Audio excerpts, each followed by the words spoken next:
Welcome in to the Printfest DFS podcast. I'm your host, Justin Rue. I'm joined by my buddy Scott, and it's not a good day for the Printfest boys. We got pounded into oblivion by Derrick Henry. So these are our cash lineups. As you can see, I scored a little under 127, and Scott scored a little over 124. So the line to cash in double ups was right around 143. So clearly not good enough. I played 165 head to heads. I won 48. So 29%. I mean, just a ass whooping by the people who played Derrick Henry. Yeah, I mean, I got absolutely stomped too. I think I won like 25% of my head-to-heads. I mean, it was far and away the worst week I've had so far this year. Basically, if you played Derrick Henry, you made money, and if you didn't play Derrick Henry, you lost money. That's pretty much it. So we'll get into it here. So starting at the quarterback position, Fitz was fine. I think his floor was definitely solid, and we both played Fitz. I think that his ceiling was lacking because we knew the Jets weren't going to return anything on the other side to keep him throwing in the second half. I mean, I think he had 20 points at halftime through 2 picks in the second half and ended up with 18. So I think Tannehill at the same price. We also talked about him on the Friday night pod, and I think Tannehill was probably a better play here just because that game environment, and it was a fast-paced game there against Houston, and that game shot out. I mean, that game's total hit 78, and the over/under in that game was 53. So that game went like 25 points over the total, and just everyone on the Titans and everyone on the Texans just blew up. Yeah, I mean, it's funny too that Tannehill absolutely crushed, and the crazy thing about it is the game script that I was worried about is actually how this game played out. The Titans got up by 2 scores early, and Derrick Henry was just absolutely eating. But Tannehill's efficiency has just continued from last year. Yeah. We really haven't seen that regress. And I mean, if you would have told me that Tannehill is going to score, what did he end up scoring? 33 or something? 33 in a game where Derrick Henry is the leading scorer on the slate, I tell you, you're crazy. It's crazy. Don't correlate well whatsoever. But I mean, Yeah.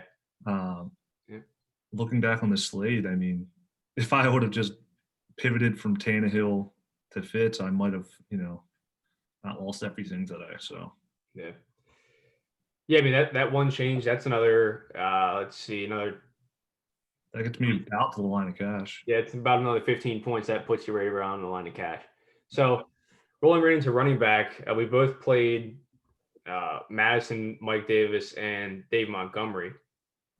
And starting with Alexander Madison, I mean, they got the doors blown off them. I think they were down by 24 points in the first half. So game script just completely got away from Minnesota, and he never really got much going on the ground at all.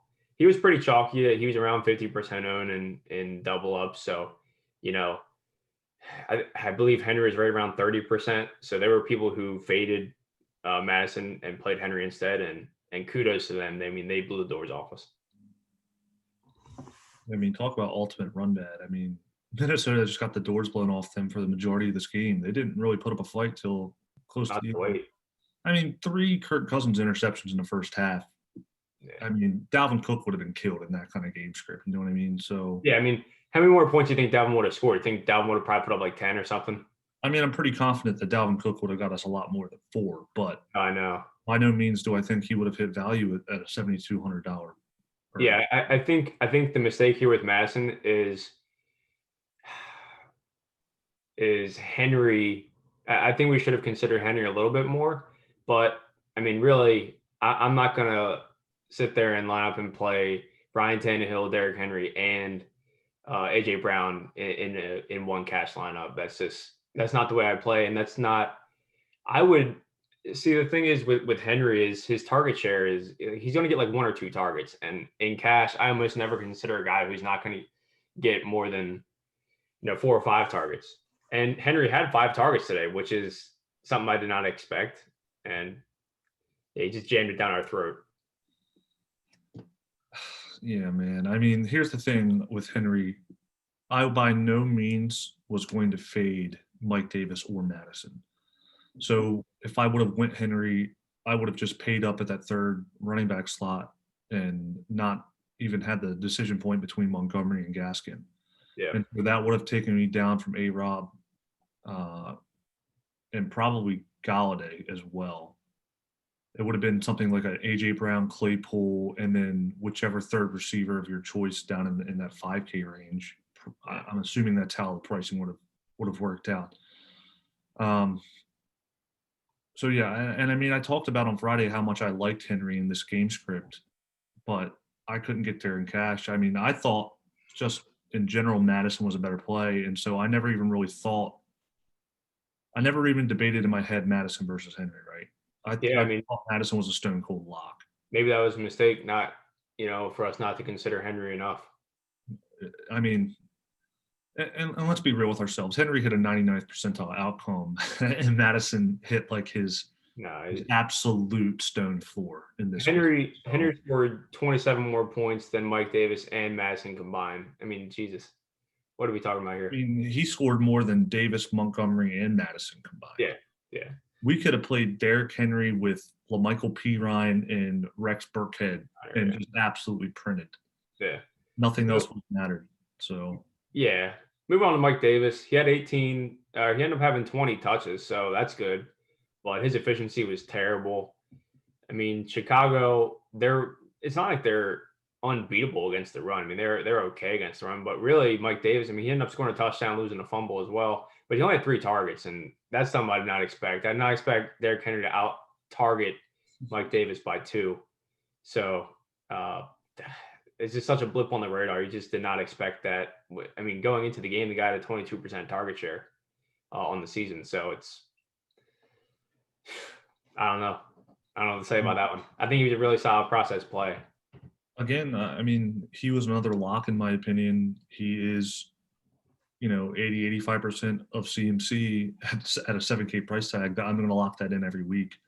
Yep.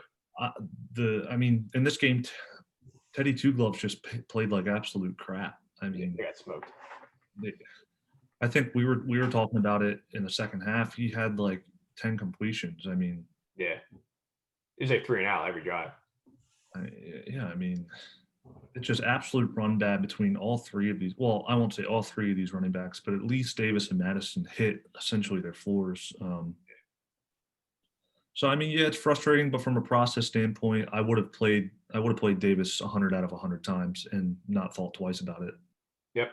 And David Montgomery, he ended up getting 23 touches, which is exactly what we expected. He ended up playing like 86% of snaps. He did get 5 targets, which all like his usage was perfectly fine. He wasn't very efficient, which we did not expect. We expect him to be a little more efficient. I mean, I know he's not good, but Carolina is so bad against the run. And he did get 2 goal line carries. He almost crossed the plane, but his elbow was just down. At the moment, he did have a touchdown and got it taken away. So if he does get that touchdown, he gets up to 20 points, and he's a perfectly fine play. He got the volume. So I actually don't have any regrets on Dave Montgomery. Yeah, I mean, again, the price tag 5,800 for a projected bell cow roll, and that's what he got. He got the bell cow roll. Again, this was just a real ugly game. Yeah. But what I will say is that I will never play David Montgomery again. He's pretty bad. I said on Friday, if I lose money because of David Montgomery, and I didn't just lose money because of David Montgomery. Yeah. I said I will not be able to recover from that. I'm not playing him again. I have a vendetta against this guy. I absolutely hate him. He sucks. It's so tilting that I mean, it wouldn't have made a difference if I would have been Gaskin. I still would have gotten swamped. So. Yeah. Yeah, so we both played the same quarterback, same running backs. We both played A.J. Brown. I mean, total smash. I mean, we mentioned it at the end of the pod. He was a windmill play, and he certainly was. Scored 22.6. He ended up having 7 targets, 5 for 56 and 2, and the touchdown that put them in overtime. So, absolute smash on A.J. Brown. He was just underpriced. He's just, if you didn't play him, I don't know what's wrong with you. Yeah, I mean, we talked about it. He was just a lock, an absolute stone lock. We had said before that Mike Davis, Madison, and A.J. Brown were the 3 locks of the week. I never pivoted off this point. I never questioned taking him out. I mean, it was just it's one of the best spots we're going to see for him all year in a game where Corey Davis didn't play. Yeah. Not that, I mean, he stinks anyway, so not that it matters, but it just makes the spot that much better for AJ Brown, right? So I mean, one of the couple bright spots of this lineup. So Yeah. One of the decision points for a lot of people, wasn't really for me, was paying up at wide receiver for Devontae Adams and then paying down for Montgomery or Gaskin, or paying up for Henry and then coming down to someone like McLaurin or Claypool or Galladay, something like that. And I ended up going up to Devontae Adams, and he ended up having 10 targets. He had 6 for 61 on 10 targets. And, Green Bay just got absolutely pummeled by Tampa Bay. And then in the fourth quarter, they just pulled their starters. And I was hoping for some kind of garbage time for Adams, maybe garbage time bonus touchdown. And they ended up putting in Tim Boyle. So, yeah, just a drubbing by Tampa Bay. Their defense is unbelievable. But I don't think I have any regrets playing Devontae Adams. He was only 10% owned in double ups, and his floor is just so high. Like, he hit his stone floor and still got 12 points. So I really don't have regrets on Devontae Adams. yeah, I mean, this is another game where the most frustrating part about watching this Green Bay game is that they didn't even try to come back. I mean, they put up a no fight. I mean, Aaron Rodgers had an awful day by all standards. I mean, just an ugly, ugly performance. So, I mean, process-wise, Adams is the safest receiver on any given slate in any given week. So, process-wise, I mean, I would, if I were you, I wouldn't have felt bad about that at all. Yeah. Now I talked on Friday about how my windmill play was Allen Robinson, but I didn't actually want to play him in cash. I fiddled around with my lineup most of Sunday morning trying to get up to Adam Thielen, who I really did not feel comfortable fading, right? But I just kept going back and forth. I could not fit Adam Thielen with the 3 running backs that I wanted and Trey Burton, right? So if I would have had to play Adam Thielen, I would have had to go down to Irv Smith, and I was not comfortable playing 3 Vikings. Right. And so I fiddled and fiddled and fiddled. I thought about moving down from Fitzpatrick to Joe Burrow just to get a little bit of a price drop to get up to Thielen. At the end of the day, I didn't get there.